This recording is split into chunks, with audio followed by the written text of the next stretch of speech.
Blast ಆಗಿರೋದು ನಿಜ. ಒಬ್ಬ ವ್ಯಕ್ತಿ ಮಾಸ್ಕ್ ಹಾಕೊಂಡು ಟೋಪಿ ಹಾಕೊಂಡು ಬಂದು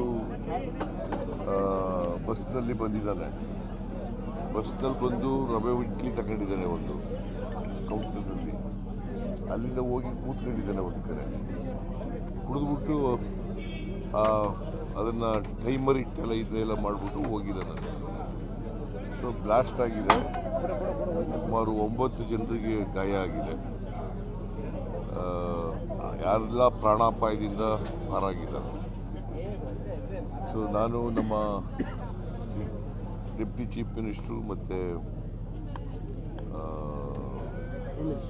ಹೋಮ್ ಮಿನಿಸ್ಟ್ರು ಅವರೆಲ್ಲ ಹೋಗಿದ್ದಾರೆ. ನಾನು ಇವತ್ತು ಹೋಗ್ತೀನಿ, ನೋಡ್ತೀನಿ, ಹೋಗಿ ಆಸ್ಪತ್ರೆಗೆ ವಿಚಾರ ಮಾಡ್ತೀನಿ. ಮತ್ತು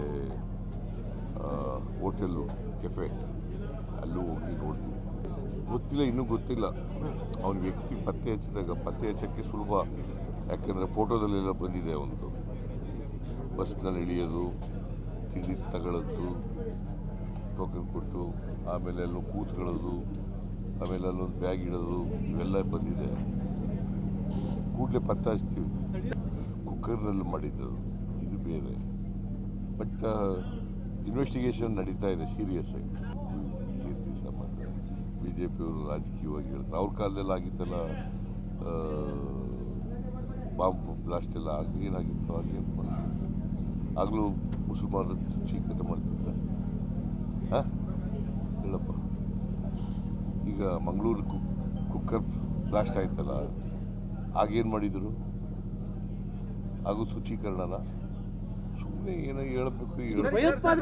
ನೋಡಪ್ಪ, ನಾನು ಯಾರು ಬ್ಲಾಸ್ಟ್ ಮಾಡೋದನ್ನ ಖಂಡಿಸ್ತೀನಿ, ನಾನು ತೀವ್ರವಾಗಿ ಖಂಡಿಸ್ತೀನಿ. ಬಟ್ ಅದರಲ್ಲಿ ರಾಜಕೀಯ ಮಾಡೋಕ್ಕೆ ಹೋಗ್ಬಾರ್ದು. Investigation is going on. ಇನ್ವೆಸ್ಟಿಗೇಷನಲ್ಲಿ ಏನು ಆಗುತ್ತೆ ಅದು ನೋಡ್ಕೊಂಡು ಅದ್ರ ಮೇಲೆ ಕ್ರಮ ತಗೋತೀವಿ. ಸರ್, ಈಗ ವಿಧಾನಸೌಧದ್ದು FSIL ವರದಿ ಬಂದಿದೆ ಅಂತ ಹೇಳ್ತಾರೆ.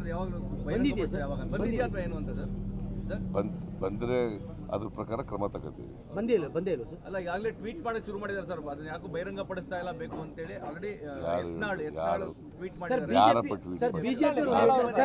ಸರ್, ಬಿಜೆಪಿ ಒಂದು ಹೇಳ್ತಾ ಇದೆ ಸರ್, FSIL ರಿಪೋರ್ಟ್ ಬಂದಿದೆ, ಅದರಲ್ಲಿ ಜಿಂದಾಬಾದ್ ಅಂತ ಕೂಗಿರೋ ಸತ್ಯ ಅಂತ ಗೊತ್ತಾಗಿದೆ, ಅದನ್ನು ತಿರುಚೋ ಪ್ರಯತ್ನವನ್ನು ಸರ್ಕಾರ ಮಾಡ್ತಾ ಇದೆ. ಯಾರನ್ನೂ ರಕ್ಷಣೆ ಮಾಡೋ ಪ್ರಶ್ನೆನೇ ಇಲ್ಲ.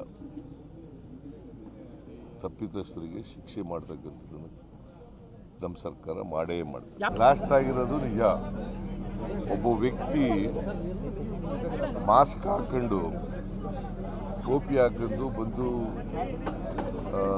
ಬಸ್ನಲ್ಲಿ ಬಂದಿದ್ದಾನೆ. ಬಸ್ನಲ್ಲಿ ಬಂದು ರವೆ ಇಡ್ಲಿ ತಗೊಂಡಿದ್ದಾನೆ ಒಂದು ಕೌಂಟರ್ನಲ್ಲಿ. ಅಲ್ಲಿಂದ ಹೋಗಿ ಕೂತ್ಕೊಂಡಿದ್ದಾನೆ ಒಂದು ಕಡೆ. ಕುಡಿದ್ಬಿಟ್ಟು ಅದನ್ನು ಟೈಮರ್ ಇಟ್ಟೆಲ್ಲ ಇದನ್ನೆಲ್ಲ ಮಾಡಿಬಿಟ್ಟು ಹೋಗಿದ್ದಾನೆ. ಸೊ ಬ್ಲಾಸ್ಟ್ ಆಗಿದೆ. ಸುಮಾರು 9 ಜನರಿಗೆ ಗಾಯ ಆಗಿದೆ. ಯಾರೆಲ್ಲ ಪ್ರಾಣಾಪಾಯದಿಂದ ಪಾರಾಗಿದ್ದಾರೆ. ಸೊ ನಾನು ನಮ್ಮ ಡೆಪ್ಟಿ ಚೀಫ್ ಮಿನಿಸ್ಟ್ರು ಮತ್ತು ಹೋಮ್ ಮಿನಿಸ್ಟ್ರು ಅವರೆಲ್ಲ ಹೋಗಿದ್ದಾರೆ. ನಾನು ಇವತ್ತು ಹೋಗ್ತೀನಿ, ನೋಡ್ತೀನಿ, ಹೋಗಿ ಆಸ್ಪತ್ರೆಗೆ ವಿಚಾರ ಮಾಡ್ತೀನಿ. ಮತ್ತು ಹೋಟೆಲ್ಲು ಕೆಫೆ ಅಲ್ಲೂ ಹೋಗಿ ನೋಡ್ತೀನಿ. ಗೊತ್ತಿಲ್ಲ, ಇನ್ನೂ ಗೊತ್ತಿಲ್ಲ. ಅವನ ವ್ಯಕ್ತಿ ಪತ್ತೆ ಹಚ್ಚೋಕ್ಕೆ ಸುಲಭ. ಯಾಕೆಂದರೆ ಫೋಟೋದಲ್ಲೆಲ್ಲ ಬಂದಿದೆ. ಅವನದು ಬಸ್ನಲ್ಲಿ ಇಳಿಯೋದು, ತಿಂಡಿ ತಗೊಳ್ಳೋದು, ಟೋಕನ್ ಕೊಟ್ಟು ಆಮೇಲೆ ಅಲ್ಲೂ ಕೂತ್ಕೊಳ್ಳೋದು, ಆಮೇಲೆ ಅಲ್ಲೊಂದು ಬ್ಯಾಗ್ ಇಡೋದು, ಇವೆಲ್ಲ ಬಂದಿದೆ. ಕೂಡಲೇ ಪತ್ತೆ ಹಚ್ತೀವಿ. ಕುಕ್ಕರ್ನಲ್ಲಿ ಮಾಡಿದ್ದದು, ಇದು ಬೇರೆ. ಬಟ್ ಇನ್ವೆಸ್ಟಿಗೇಷನ್ ನಡೀತಾ ಇದೆ ಸೀರಿಯಸ್ ಆಗಿ. ಕೀರ್ತಿ ಸಂಬಂಧ BJP ಅವರು ರಾಜಕೀಯವಾಗಿ ಹೇಳ್ತಾರೆ. ಅವ್ರ ಕಾಲದಲ್ಲಿ ಆಗಿತ್ತಲ್ಲ ಬಾಂಬ್ ಬ್ಲಾಸ್ಟ್ ಎಲ್ಲ ಏನಾಗಿತ್ತು, ಆಗೇನು ಮಾಡಿದ್ರು? ಆಗಲೂ ಮುಸಲ್ಮಾನರು ಚೀಕಟ ಮಾಡ್ತಿದ್ರ? ಹೇಳಪ್ಪ. ಈಗ ಮಂಗಳೂರು ಕುಕ್ಕರ್ ಬ್ಲಾಸ್ಟ್ ಆಯ್ತಲ್ಲ, ಆಗೇನು ಮಾಡಿದರು? ಹಾಗೂ ತುಚ್ಛೀಕರಣನ ಸುಮ್ಮನೆ ಏನೋ ಹೇಳಬೇಕು. ನೋಡಪ್ಪ, ನಾನು ಯಾರು ಬ್ಲಾಸ್ಟ್ ಮಾಡೋದನ್ನ ಖಂಡಿಸ್ತೀನಿ, ನಾನು ತೀವ್ರವಾಗಿ ಖಂಡಿಸ್ತೀನಿ. ಬಟ್ ಅದರಲ್ಲಿ ರಾಜಕೀಯ ಮಾಡೋಕ್ಕೆ ಹೋಗ್ಬಾರ್ದು. Investigation is going on.